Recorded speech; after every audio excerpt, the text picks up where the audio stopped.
आता बघूया टॉप 9 मोठ्या बातम्या। प्रांजल खेवलकरांवर आणखी एक गुन्हा दाखल। महिलेचा चोरून आक्षेपार्ह व्हिडिओ काढून चुकीचा वापर केल्याची तक्रार। महिलेच्या तक्रारीनंतर सायबर पोलिसांकडून गुन्हा दाखल।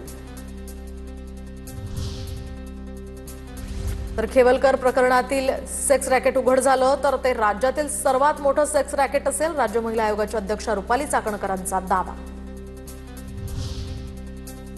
नरेंद्र मुंडे सातपुडा बंगल्यात अनधिकृतपणे राहत आहेत। सामाजिक कार्यकर्ते अंजली दमानी यांचं या संदर्भात मुख्यमंत्र्यांना पत्र। मुंडेंकडून घराचं भाडं आणि दंड वसूल करण्याची पत्रात मागणी। प्रत्येकाचं नशीब असतं, एकनाथ शिंदेंना लॉटरी लागली, कमावलेलं टिकवता आलं पाहिजे। पालघरमधील सोहळ्यात गणेश नाईकांचं वक्तव्य। किती कमावलं, कसं टिकवलं हे जनतेच्या लक्षात राहतं, अशी ही टिप्पणी।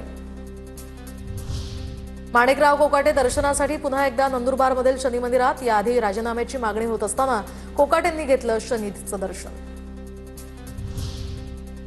ऑपरेशन सिंदूरमध्ये सहभागी असणाऱ्या भारतीय हवाई दलाच्या 9 अधिकाऱ्यांना वीरचक्र पुरस्कार। वीरचक्र हा भारताचा तिसरा सर्वोच्च शौर्य पुरस्कार।